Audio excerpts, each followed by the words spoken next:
Dans la première vidéo de cette série, nous avons introduit le sujet de l'origine de la vie et soulevé certaines questions que beaucoup de gens pensaient déjà résolues.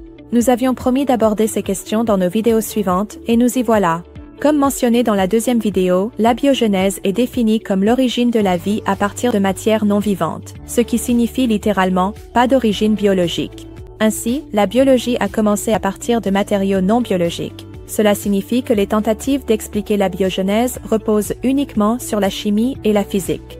D'un autre côté, cette théorie de la génération spontanée, rebaptisée abiogenèse, est en contradiction directe avec la loi de la biogenèse, qui est une loi scientifique affirmant que le développement de la vie ne provient que d'une vie préexistante. La base de cette loi repose sur des recherches et des observations réelles, tant en laboratoire que dans la nature, et elle dispose d'une abondance de preuves à l'appui. Ainsi, dans la nature, on n'a jamais observé que des molécules évoluent vers la vie, même sous ses formes les plus simples. Et après tant d'années d'utilisation des technologies les plus avancées, toutes les tentatives de créer une cellule vivante dans des conditions de laboratoire idéales ont échoué. Cela ne présage déjà rien de bon pour une hypothèse qui prétend être scientifique. Examinons 3 hypothèses célèbres qui tentent de prouver la biogenèse. Numéro 1. La soupe primordiale. Le mélange de composés moléculaires inorganiques et organiques présents dans l'eau sur la Terre primitive est ce que l'on appelle la soupe prébiotique, ou soupe primordiale. Selon la théorie hétérotrophe proposée par le biochimiste Alexandre Oparin en 1924, les composés organiques essentiels aux formes de vie auraient été produits sur la Terre primitive dans des conditions prébiotiques. Dans son article intitulé « Origine de la vie », J.B.S. Haldane a écrit ce qui suit. Lorsque la lumière ultraviolette agit sur un mélange d'eau, de dioxyde de carbone et d'ammoniac, une grande variété de substances organiques se forment, y compris des sucres, et apparemment certains des matériaux à partir desquels les protéines sont construites. Avant l'apparition de la vie, ils ont dû s'accumuler jusqu'à ce que les océans primitifs atteignent la consistance d'une soupe chaude et diluée. Avez-vous remarqué les mots « apparemment » et « ont dû » ?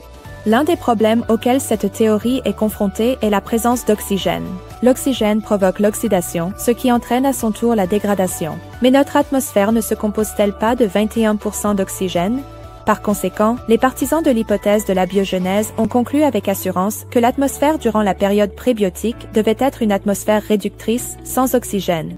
Ces scientifiques ont suggéré qu'il y a 3,5 milliards d'années, l'atmosphère contenait du méthane, du monoxyde de carbone, de l'hydrogène, de l'ammoniac, de l'azote et de la vapeur d'eau. Bien différent de notre atmosphère actuelle. Cependant, à quoi sert une théorie sans preuve? Les géochimistes qui adhèrent à l'idée d'une Terre vieille de plusieurs milliards d'années n'ont trouvé aucune preuve de niveau élevé d'ammoniac ou de méthane. Ce qu'ils ont trouvé, ce sont des matériaux oxydés et des échantillons datant, selon eux, de 3,8 milliards d'années. Ils ont également découvert des organismes suffisamment complexes pour effectuer la photosynthèse il y a 3,7 milliards d'années. Leur chronologie semble être un peu différente.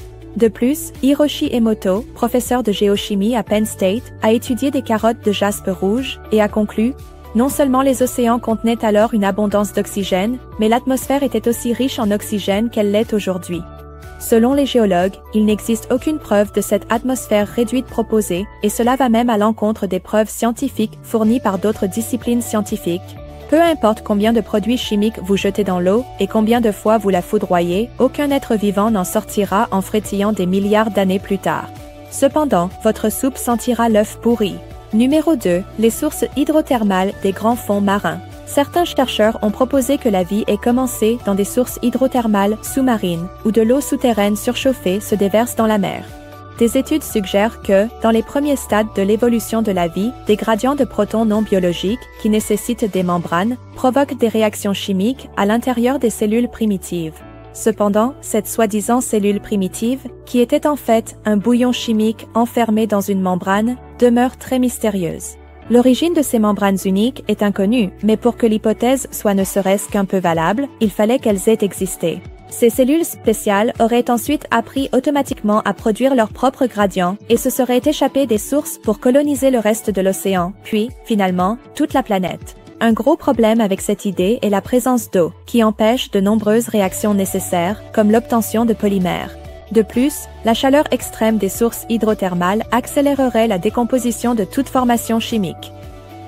Les expériences scientifiques montrent déjà que les sources hydrothermales sont peu susceptibles de favoriser la génération du matériel ou de l'information nécessaire à une cellule, même marginalement fonctionnelle.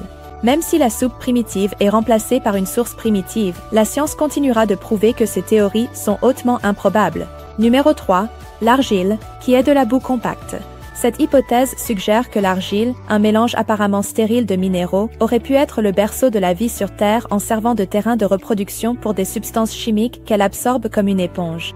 L'argile a été proposée par John Bernal comme un moyen de concentrer les biomolécules primitives à sa surface afin qu'elles soient disponibles pour d'autres réactions. Les citations suivantes proviennent de Dan Luo, professeur de génie biologique et environnemental à Cornell pour la science à l'échelle nanométrique. Au début de l'histoire géologique, l'hydrogel d'argile assurait une fonction de confinement pour les biomolécules et les réactions biochimiques. Pendant des milliards d'années, les substances chimiques confinées dans ces espaces auraient pu réaliser les réactions complexes qui ont formé les protéines, l'ADN et finalement toute la machinerie qui fait fonctionner une cellule vivante. La façon dont ces machines biologiques ont évolué reste à expliquer.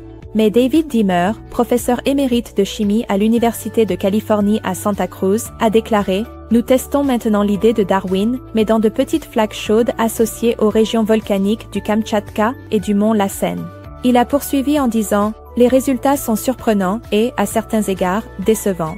Il semble que les eaux chaudes et acides contenant de l'argile ne fournissent pas les bonnes conditions pour que les substances chimiques s'assemblent en organismes pionniers. Dans nos expériences, les composés organiques étaient si fortement fixés aux particules d'argile qu'ils ne pouvaient plus subir d'autres réactions chimiques. » Très bien, concluons. Premièrement, en ce qui concerne la soupe primordiale, les géochimistes et les géologues ont fait des découvertes qui réfutent l'hypothèse de l'atmosphère réductrice, rendant ainsi impossible la formation de composés chimiques miraculeusement transformés en composés biologiques. Deuxièmement, des études ont montré que l'eau et la chaleur présentes dans les sources hydrothermales sous-marines auraient rendu impossibles les réactions et formations chimiques proposées.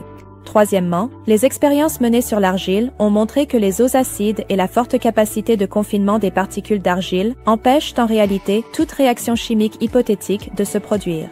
Les scientifiques eux-mêmes ont réfuté ces environnements hypothétiques, censés favoriser la génération spontanée par l'observation et l'expérimentation, c'est-à-dire par la véritable étude scientifique. C'est un exemple classique où la science historique ne correspond pas à la science opérationnelle.